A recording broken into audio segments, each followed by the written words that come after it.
Hello guys, welcome back to my channel Lakshmi's Telugu vlogs. అందరూ వినాయక చవితి బాగా జరుపుకున్నారా?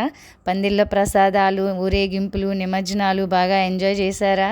చేసుంటారులేండి.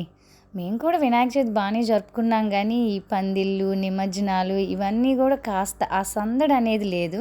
So అది కూడా మిస్ అవ్వకుండా ఉండాలని మన తెలుగువారు మేము ఉండే ఏరియాలో మన తెలుగువారి స్టైల్లో వినాయక చవితి సెలబ్రేషన్స్ చేశారండి. చవితి అంటేనే మనం మెయిన్ పిల్లలకి సంబంధించిన పండుగలాగా ట్రీట్ చేస్తాము.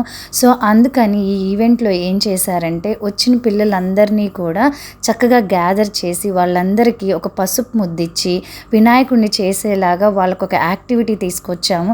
సో ఇది యాక్టివిటీ లాగా ఉంటుంది. ఆ తర్వాత ఈ పండగ సెలబ్రేట్ చేసుకునే దానికి బిహైండ్ రీజన్ ఏంటో కూడా వాళ్ళకి బాగా అర్థమవుతుంది.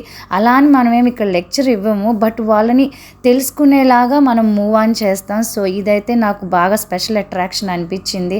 వాళ్ళకు వాళ్ళు ఇన్వాల్వ్ అవ్వటం, ఎప్పుడైనా ఎక్కడికైనా తీసుకెళ్తే వాళ్ళందరూ కూడా ఎందుకు వచ్చామంటారు. సో ఇలా వాళ్ళకంటూ ఒక యాక్టివిటీ పెట్టేస్తే వాళ్ళకు కూడా అర్థమవుతుంది ద పర్పస్ ఏంటి, మనం ఇక్కడికి వచ్చామని. సో వాళ్ళు ఎప్పుడైతే ఆ వినాయకులు అన్నీ చేశారో చాలా ముద్దుగా వాటన్నిటినీ కూడా దేవుడి విగ్రహం దగ్గర పెట్టేశారు. ఆ తర్వాత పూజారి గారు అంతా వినాయకుడిని అలంకరించి అంతా సిద్ధం చేశాక అందరినీ చక్కగా కూర్చోబెట్టి పూజ జరిపించి, తర్వాత ప్రతి ఒక్కరితోటి దీపాలు వెలిగించడం కానీ, పూల అలంకరణ కానీ, అలా ప్రతి ఒక్కరితో ఏదో విధంగా పూజలో పాల్గొనేలాగా అవకాశం ఇచ్చారు. పెద్దవాళ్ళతోనే కాదండి, పిల్లలకు కూడా ఆయన శ్లోకాలు నేర్పించి, తర్వాత దేవుణ్ణి ఎలా క్షమాపణ కోరుకోవాలి, ఆ తర్వాత సాష్టాంగ నమస్కారం ఎలా చేయించాలి, ఇలా మన సాంప్రదాయాలకి సంబంధించినవి పిల్లలకి తెలియజేయటం కూడా చాలా మంచిగా అనిపించింది. అంతేకాదండి, పూజంతా అయిపోయాక ఆర్గనైజర్స్ ప్రసాదంతో సరిపెట్టకుండా చక్కగా వచ్చిన వాళ్ళందరికీ కూడా కంప్లీట్ భోజనాన్ని ప్రొవైడ్ చేశారు. ఆ భోజనంలో మన వినాయకుడికి ఇష్టమైన ఉండ్రాళ్ళు, లడ్డూలతో సహా మొత్తం అన్నీ కవర్ అయ్యేలాగా కంప్లీట్ ఫెస్టివల్ ఫుడ్ అనేది అరేంజ్ చేశారు. ఈ ఫుడ్ని సర్వ్ చేసుకోవటానికి కూడా ఈకో ఫ్రెండ్లీ పేపర్ ప్లేట్స్ని ఇంట్రడ్యూస్ చేశారండి. అంటే అవి చెరకు రసంతో చేశారంట. అలానే చిన్న ఇస్తరాకు ప్లేట్స్. అండ్ నెక్స్ట్ మన తెలుగుతనం ఉట్టిపడేలాగా చెక్క బొమ్మలండి, కొయ్య బొమ్మలు, చెక్క బొమ్మలు అంటారా, అలా ఓన్లీ దేవుడి బొమ్మలు, అది కృష్ణుడు, వినాయకుడు, వెంకటేశ్వరుడు, ఇంకా థీమ్స్, వీటన్నిటినీ కూడా సెల్ చేసే వాళ్ళ స్టాల్స్ని ఇంట్రడ్యూస్ చేశారు. అంటే మన సాంప్రదాయాన్ని ఎంకరేజ్ చేసేలాగా అది కూడా బాగా అనిపించింది.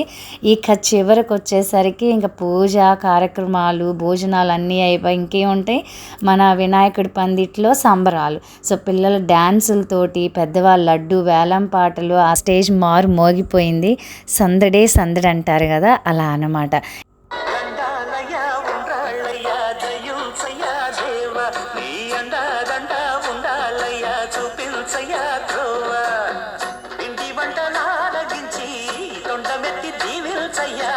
తండ్రి వలె ఆదరించి తోడు నీడ అందిల్చయ్యా.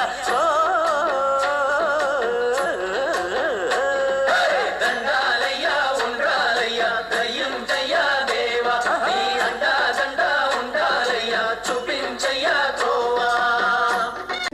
అలా మా వినాయకుడిని ఆటపాటలతో నిమజ్జనం దాకా తీసుకొచ్చాము. సో మీ అందరికీ మన వినాయక చవితి సెలబ్రేషన్స్ బాగా నచ్చాయి అనుకుంటున్నాను. అలానే నా వీడియోని కూడా సబ్స్క్రైబ్ చేసుకుంటారని ఆశిస్తున్నా. మళ్ళీ ఇంకో వీడియోతో మేము ఎందుకు వస్తాను. బోలో గణేష్ మహారాజ్ కీ జై.